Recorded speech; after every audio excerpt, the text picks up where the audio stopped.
Hello students, मैं हूं Prabhat Kumar Behera, your chemistry teacher.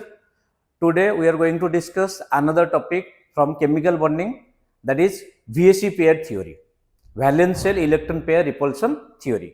But उससे पहले हम ये देखेंगे शेप और ज्योमेट्री के बीच में क्या डिफरेंस है, रेगुलर शेप इरेगुलर शेप के बीच में क्या डिफरेंस है, और उसके बाद फिर हम VSE पेयर थ्योरी, उसके पोस्टुलेट्स, उसके मॉलिक्यूल्स और उसके जो जो एप्लीकेशन है उसके बारे में, और लास्ट को limitations of VSE pair theory. ये सारे चीज हम वन बाय वन डिस्कस करने जा रहे हैं। Okay, so first, what is the difference between shape and geometry. कई बार स्टूडेंट ये कंफ्यूज होते हैं, शेप ज्योमेट्री क्या है, वो तो दोनों सेम है, बराबर है, उसमें क्या डिफरेंस है। उसमें डिफरेंस है, क्या डिफरेंस है। ज्योमेट्री की अगर हम बात करें, so it includes both the lone pair as well as the bonded atom. It includes both the lone pair as well as the bonded atom. अगर कोई पेयर ऑफ इलेक्ट्रॉन है, लोन पेयर हो या बॉन्डेड एटम हो, अगर कोई pair of electron है उसका कहीं ना कहीं तो पोजीशन होगा, तो पोजीशन होगा। लोन पेयर बॉन्डेड एटम का जो अरेंजमेंट है that is known as the geometry. तो हम ज्योमेट्री को डायरेक्टली हाइब्रिडाइजेशन से फाइंड आउट कर सकते हैं। मान लो कि हाइब्रिडाइजेशन क्या है, sp3 है, उसका ज्योमेट्री हमेशा ही टेट्राहेड्रल रहेगा, उसका ज्योमेट्री हमेशा ही टेट्राहेड्रल रहेगा, और उसका शेप हो सकता है टेट्राहेड्रल होगा, हो सकता है उसमें बेंड शेप होगा, हो सकता है ट्राइगोनल पिरामिडल होगा। तो ये समझ आया, शेप डिफरेंट हो रहा है बट ज्योमेट्री हमेशा बराबर है। तो ज्योमेट्री हम डायरेक्टली हाइब्रिडाइजेशन से फाइंड आउट कर सकते हैं। तो ये लिखा हुआ है, तो geometry of A molecule represents, geometry of A molecule represents the arrangement of electron pairs, both the lone pair and shared pair around the central atom, that is the geometry. तो ज्योमेट्री को हम from the hybridization geometry of a molecule can be determined directly। ठीक है, hybridisation दिया है, वहां से directly हम निकल सकते हैं। Shape of A molecule represents arrangement of bonded atoms, वहां पे ओनली बॉन्डेड एटम को ही देखना है। बट बॉन्डेड एटम के साथ साथ अगर कोई लोन पेयर है तो लोन पेयर कहीं ना कहीं पोजीशन ऑक्यूपाई करेगा। अगर लोन पेयर पोजीशन ऑक्यूपाई कर रहा है तो बॉन्डेड एटम को लोन पेयर के जो स्पेस है उसके अलावा बाकी जो स्पेस है वहां पे अरेंज होना पड़ेगा, वहां पे उनको क्या करना पड़ेगा, एडजस्ट होना पड़ेगा। तो बॉन्ड पेयर का जो एडजस्टमेंट होगा उसमें जो शेप बनेगा, सो that is the shape of the molecule. ठीक है, तो arrangement of bonded atoms around the central atom, lone pair can disturb the shape but can not participate directly. Lone pair can disturb the shape but can not participate directly. ठीक है, तो ये दोनों के बीच में समझ आया। अच्छा, अब आते हैं रेगुलर और इरेगुलर शेप के बीच में क्या डिफरेंस है। तो रेगुलर शेप का मतलब क्या हुआ बच्चे, रेगुलर शेप का मतलब देखो, all the bond length and bond angles are equal to each other. अगर हम लीनियर शेप की बात कर रहे हैं, CO2 मॉलिक्यूल मान लो या BeCl2 मॉलिक्यूल मान लो, तो उसमें दो कार्बन ऑक्सीजन बॉन्ड या दो बेरिलियम क्लोरीन बॉन्ड दोनों बराबर है और बॉन्ड एंगल तो 180 डिग्री है। मान लो BF3 की बात कर रहे हैं, ट्राइगोनल प्लानर, सारे बॉन्ड लेंथ इक्वल है और बॉन्ड एंगल 120 डिग्री है। CH4 टेट्राहेड्रल, सारे बॉन्ड लेंथ इक्वल है और बॉन्ड एंगल 109 डिग्री 28 मिनट। तो उसको क्या बोलोगे, दैट इज रेगुलर शेप। और इरेगुलर शेप की अगर बात करोगे तो रेगुलर शेप में क्या क्या आ गया, लीनियर आ गया, trigonal planner, tetrahedral, square planar, octahedral, ये सारे रेगुलर शेप है। और अगर इरेगुलर शेप की बात करोगे तो वहां पे बॉन्ड लेंथ और बॉन्ड एंगल बराबर नहीं है, बॉन्ड लेंथ बॉन्ड एंगल दोनों बराबर नहीं है, अलग अलग है। ठीक है, तो उसमें एग्जांपल क्या होगा, trigonal bipyramidal, trigonal pentagonal bipyramidal. Trigonal bipyramidal में हमें पता है एक्सियल बॉन्ड एंगल जो होता है 90 डिग्री होता है, इक्वेटोरियल जो होता है 120 डिग्री होता है, और एक्सियल बॉन्ड एंगल कम है जिसकी वजह से बॉन्ड लेंथ ज्यादा है। Axial bonds are longer than the equatorial bond in trigonal bipyramidal shape. ठीक है, तो ये समझ आया रेगुलर और इरेगुलर शेप के बीच में क्या डिफरेंस है। अब उसमें चलते हैं without wasting time, VSE pair theory. तो VSE पेयर थ्योरी क्या बताएगा, तो VSE pair theory explains about the shape of the molecule if the molecule contains both the bonded atom and as well as the lone pair. ठीक है, तो उससे पहले हम देखते हैं, अगर कोई लोन पेयर है ही नहीं, तो लोन पेयर अगर नहीं है तो A stands for bonded atom, A stands for central atom, B stands for bonded atom. तो इसका क्या हो गया, लीनियर। इसको हम डिटेल में डिस्कस करेंगे। AB3 means that is trigonal planner. हम यहाँ पे वही मॉलिक्यूल्स ले रहे हैं जहां पे कोई भी लोन पेयर नहीं, ओनली बॉन्डेड एटम है। AB4 tetrahedral, AB5 trigonal bipyramidal TBP, a B6 that is octahedral, a B7 that is pentagonal bipyramidal, pentagonal bipyramidal. ठीक है, ये सारे शेप्स हो गए जहां पे कोई भी लोन पेयर नहीं है। अगर लोन पेयर नहीं होगा स्टूडेंट ये याद रखो, शेप और ज्योमेट्री में कोई डिफरेंस नहीं है।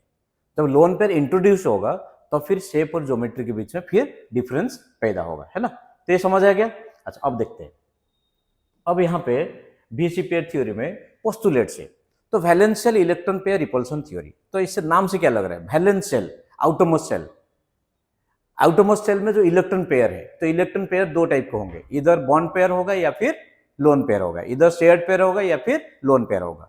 तो उनके बीच में रिपल्शन होगा, और हमें पता है जहां पे रिपल्शन होता है तो वहां पे क्या होगा, वो एक दूसरे से दूर भागने लगते हैं। तो लेकिन दूर कहाँ तो भागेंगे, जितना स्पेस है वहीं पे उनको एडजस्ट करना पड़ेगा।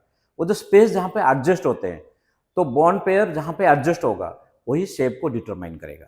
बट लोन पेयर को हम इग्नोर नहीं कर सकते, लोन पेयर रहेगा बट बॉन्ड पेयर को लोन पेयर के साथ साथ एडजस्ट करना पड़ेगा। ठीक है, तो ये जो लोन पेयर बॉन्ड पेयर का जो अरेंजमेंट होगा, so that is explained by the BSc pair theory, that is explained by VSE pair theory, that is the meaning of valence shell electron pair repulsion theory.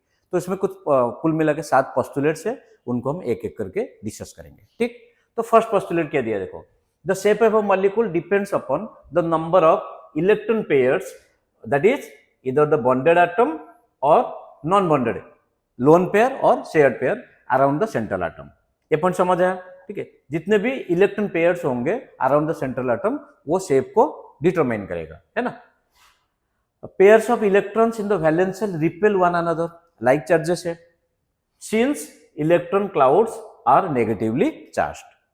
These pairs of electrons tend to occupy such positions in space that minimize repulsion and maximize distance।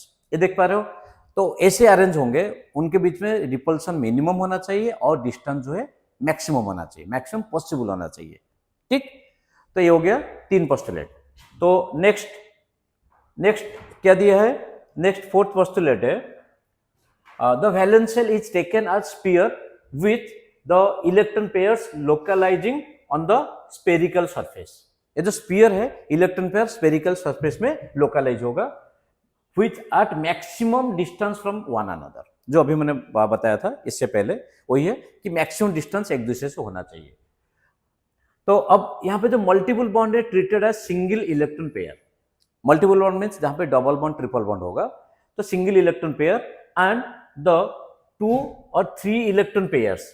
मान लो oxygen के बारे में बात कर रहे हैं, तो oxygen में क्या है, oxygen double bond oxygen, nitrogen triple bond nitrogen. इधर 2 या 3 इलेक्ट्रॉन पेयर्स प्रेजेंट है 2 एटम के बीच में, उनको क्या बोला जाएगा, ध्यान से देखो, treated as single super electron pair, treated as single super electron pair. ठीक, तो वेयर 2 और मोर रेजोनेंस स्ट्रक्चर्स, रेजोनेंस जैसे कार्बोनेट में आपने देखा है ना, तो कार्बोनेट में क्या रेजोनेटिव स्ट्रक्चर होगा, ये है। तो हो सकता है डबल बॉन्ड यहाँ पर होगा, या इस पोजीशन पे हो सकता है, इस पोजीशन पे हो सकता है। तो हम 3 रेजोनेटिव स्ट्रक्चर लिख सकते हैं, किसके, कार्बोनेट के। तो हियर 2 और more resonative structures can represent a molecule, the BSc pair model is applicable to any such molecule. मतलब तीनों बराबर है, ऑक्सीजन का डबल बॉन्ड का पोजीशन चेंज हो रहा है, तो आप कोई भी एक स्ट्रक्चर ले लो, एक ही स्ट्रक्चर सफिशियंट है उसके शेप को डिटरमाइन करने के लिए, उसके शेप को एक्सप्लेन करने के लिए। और ये तुम रेजोनेंस में हम डिटेल में डिस्कस करेंगे। रेजोनेंस में कोई भी एटम का पोजीशन चेंज नहीं होता। रेजोनेंस का मतलब होता है लूजली बॉन्डेड इलेक्ट्रॉन का पोजीशन चेंज होता है, एटम का पोजीशन सेम होता है। तो अगर एटम का पोजीशन सेम होगा, उसमें कोई भी रेजोनेटिव स्ट्रक्चर ले लो, शेप डिटर्मिनेशन में उसका कोई भी डिफरेंट नहीं होगा, सारे एक जैसे ही शेप बताएंगे रेजोनेटिव स्ट्रक्चर्स। लास्ट पॉइंट और सबसे इंपॉर्टेंट पॉइंट, सबसे important point, the repulsive interaction of electron pairs decreases in the order. हमने क्या बताया, जो रिपल्शन होगा, तो रिपल्शन किन के बीच में होगा, इलेक्ट्रॉन पेयर 2 टाइप के, यहाँ पे कॉम्बिनेशन देख लो, तो लोन पेयर है और बॉन्ड पेयर है, लोन पेयर है और शेयर्ड पेयर है। तो कॉम्बिनेशन जो होगा loan pair bond pair, bond pair 3 combination है।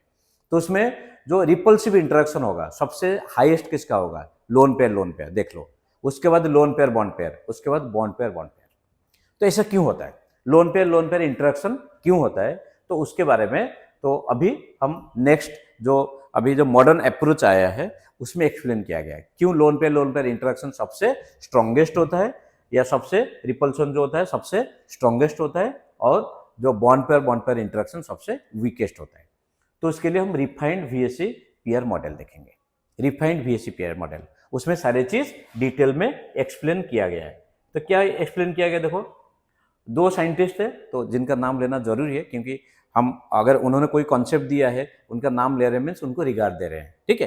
तो जो Nyholm and Gillespie refined the VSC pair model by explaining the important difference between the lone pair and bond pair. कई बार स्टूडेंट ये सोच नहीं पाते कि क्यों डिफरेंस होता है, पेयर ऑफ इलेक्ट्रॉन है, लेकिन उसमें डिस्ट्रीब्यूशन जो होता है, lone pair means confined to a single atom, shared pair means that is distributed between two atoms, that is influenced by the nucleus of two atoms.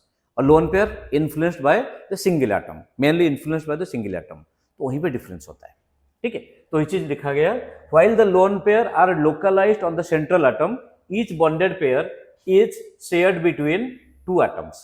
As a result, lone pair of electrons in a molecule occupy more space, क्योंकि localised हो गया, एक ही जगह पे ये spread हो गया।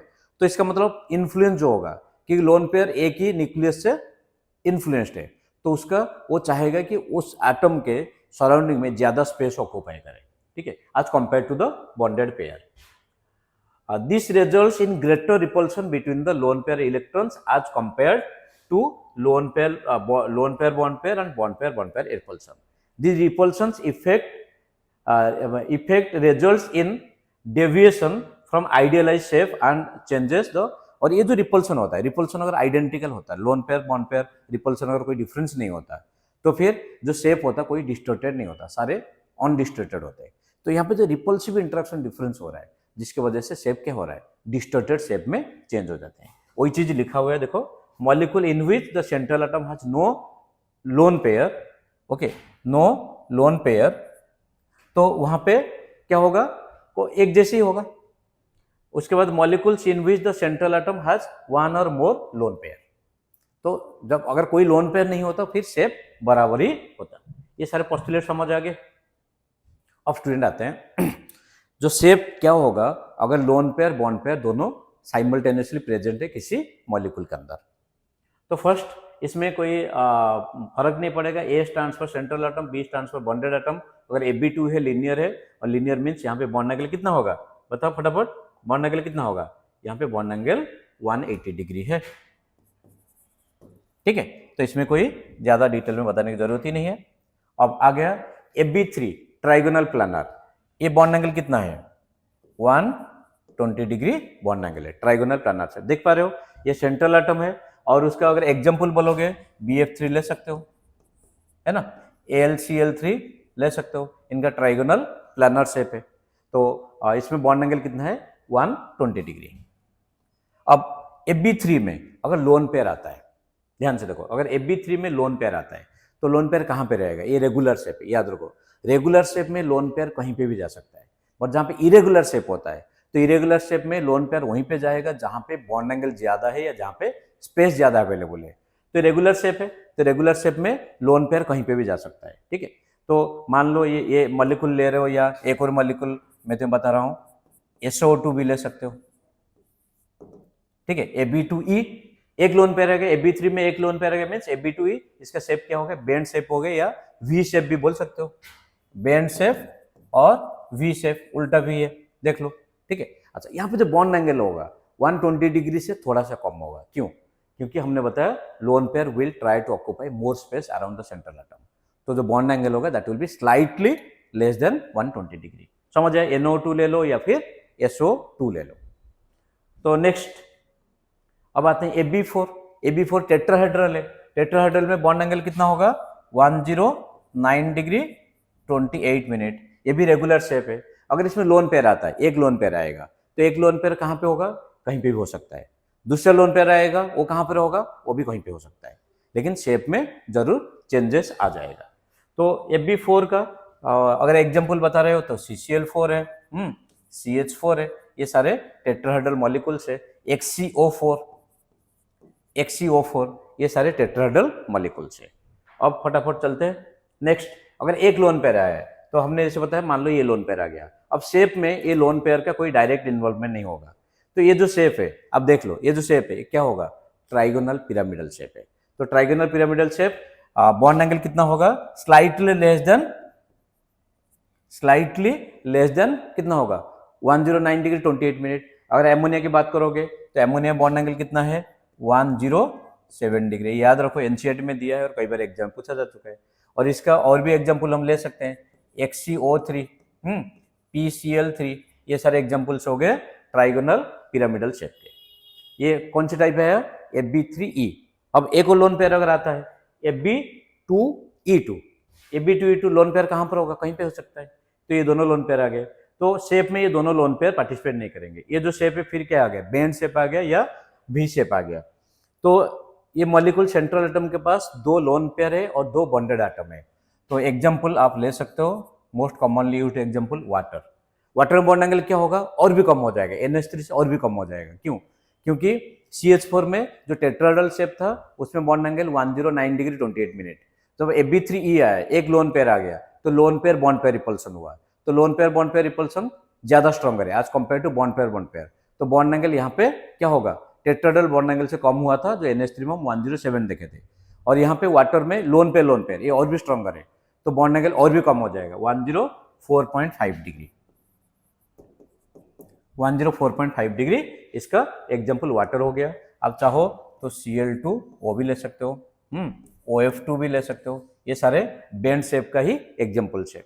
मैं कई सारे एग्जाम्पल साथ साथ में बता रहा हूँ, उसको फटाफट नोट कर लो। अब आते हैं ट्राइगोनल बाइपिरामिडल। ट्राइगोनल प्लानर और टेट्राहेड्रल में कोई तो दिक्कत नहीं था, क्योंकि रेगुलर शेप था, कहीं पे भी लोन पेयर आ सकता है। बट यहाँ पे रेगुलर नहीं, इरेगुलर है। तो मैंने ऐसे बताया था अभी थोड़ी टाइम पहले, जो इरेगुलर शेप है, इरेगुलर शेप में लोन पेयर वहीं पे रहेगा जहां पे ज्यादा बॉन्ड एंगल है या जहां पे ज्यादा स्पेस अवेलेबल है।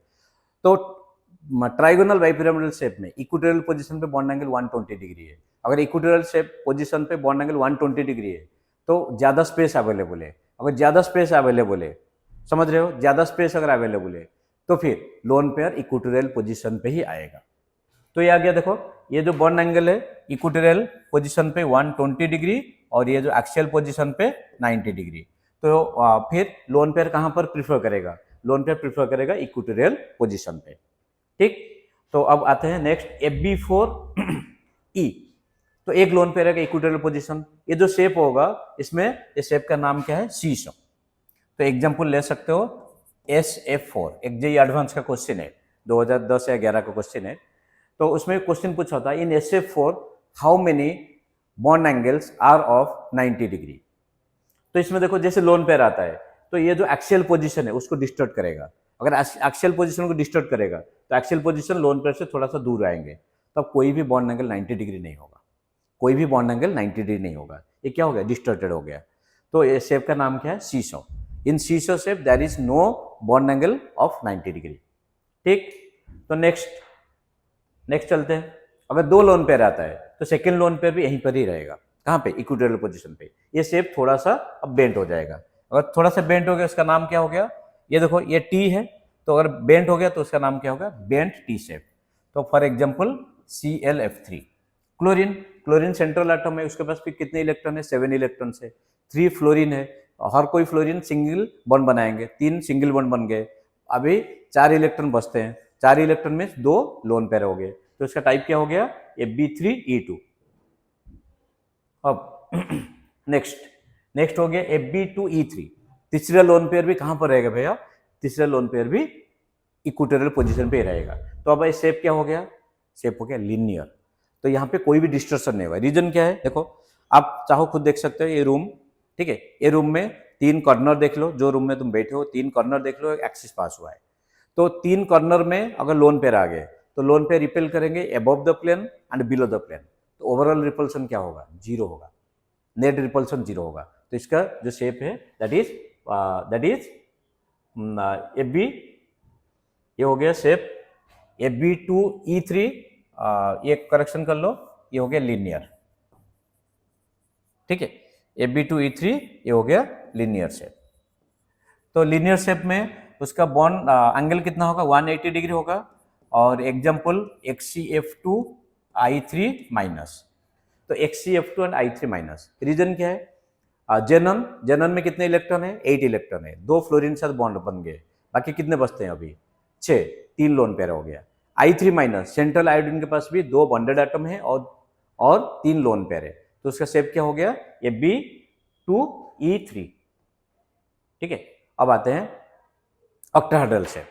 तो ऑक्टाहेड्रल शेप देखो, जहां पे तुम बैठे हो, मान लो रूम क्या हो गया, स्क्वायर प्लेनर शेप का है, ठीक है, स्क्वायर प्लेनर शेप का है, और उसमें एक एक्सिस पास हुआ है।